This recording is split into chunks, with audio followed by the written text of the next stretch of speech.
aujourd'hui dans le passage à l'acte. Il faut être accompagné, il faut rarement, enfin, on peut pas le faire seul. Exactement. C'est de l'intelligence collective. Surtout si on veut durer. C'est parce que on peut faire un coup, mais on ne dure pas si on n'est pas capable de travailler avec les autres et avec. Donc on a réfléchi à construire une plateforme où il y a d'un côté de l'information et puis de l'autre, finalement du réseau, un réseautage. Et donc c'est évidemment, c'est les valeurs du kiff, hein, et on rentre dans cette plateforme, elle est disponible aujourd'hui. Et en fait, on se balade à l'intérieur où il y a effectivement différentes. Il y a des choses qu'on a faites qui permettent d'avoir une information. Le kiff qui a eu lieu en 2024, qui était déjà sur la culture, où on avait à la fois de la pub avec Martine Sorel ou des gens du luxe comme les gens d'LVMH, Shafik Ghasmi, mais toujours en partant plutôt des créateurs ou des entrepreneurs.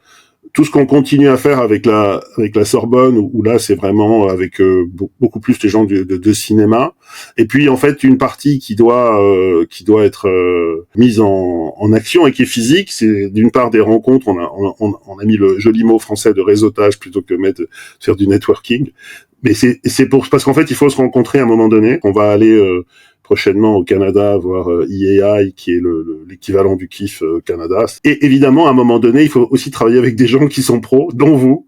Et donc, c'est là où la Méduse Violette et un autre partenaire interviendront, à la fois dans les formations que tu fais, Olivia, et puis aussi celle que tu fais, Dimitri, parce que on sait bien qu'à un moment donné, c'est bien de baigner dans un bain, c'est bien de retrouver ses potes, mais s'il n'y a pas je dirais le dur, et l'expertise et l'expérience, finalement, on progresse plus.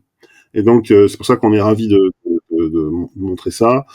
Et puis, il y a tout ce qu'on fait, la newsletter qu'on a mis dans l'observatoire. Et puis, il y a une dimension qui est très personnelle. On a mis votre coaching, en fait, c'est du sparring partner, donc puisqu'on a un certain nombre d'experts et que moi je suis tous les jours je reçois des demandes de rendez-vous que j'ai pas le temps d'honorer, donc je vais structurer cette démarche avec aussi sur le marketing et aussi des gens comme vous. Après c'est une question de temps parce que c'est très très chronophage, hein, et évidemment, je pense que ça nécessite une organisation. On peut pas passer son temps à aider les autres ou à les accompagner. C'est presque un autre métier.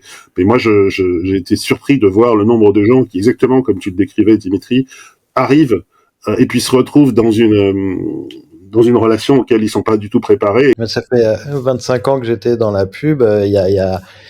Il y a un moment, enfin, toute cette relation, toute cette compréhension d'une demande client, enfin, il y a même des subtilités, des choses. Nous, on a fait tester justement des artistes sur des tout petits briefs, par exemple, et on se rend compte que, concrètement, ils sont peut-être très bons créatifs, mais ils sont pas capables de rentrer dans le milieu de la publicité parce qu'il n'y a pas de compréhension des enjeux de la publicité, des enjeux d'une demande client.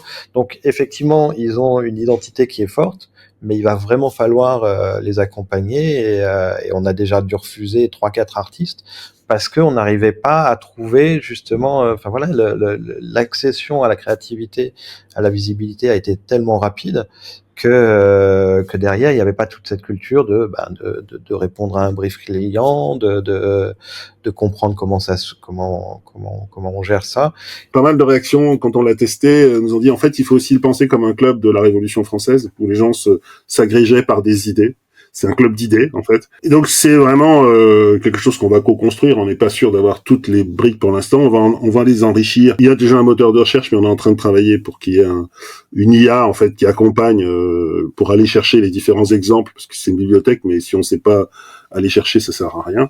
Donc, on travaille aussi à montrer l'usage de certains logiciels. Donc, c'est fait pour que ceux qui sont intéressés s'y retrouvent. Par définition, on cherche pas à faire un outil de base parce qu'on s'est rendu compte que ça marchait pas, ou en tout cas c'est pas dans l'univers dans lequel on est. Il faut que ce soit personnalisé, ça peut être long. Et puis il y a toute une autre démarche qu'on est en train de déployer et qui vient aussi des tests où là derrière le mot club, on nous a dit club de réflexion, club d'idées, clubhouse, mais aussi pourquoi pas à terme club d'investissement, parce que on se rend compte qu'il y a des projets qui finalement n'ont pas, disons, une version classique, ou ne peuvent pas rentrer dans les cases classiques, et donc on est en train de travailler. Ce sera, j'espère, si on a réussi dans quelques temps, Mais je travaille déjà avec des créateurs qui cherchent à lever de l'argent ou à trouver les bons interlocuteurs. Donc c'est en tout cas un outil pour accélérer en fait ce qu'on a déjà tous commencé. C'est plutôt que d'attendre que l'IA arrive, de la saisir, de la tordre, comme disait tout à l'heure Dimitri, et puis de la tordre, mais dans le sens qu'on veut.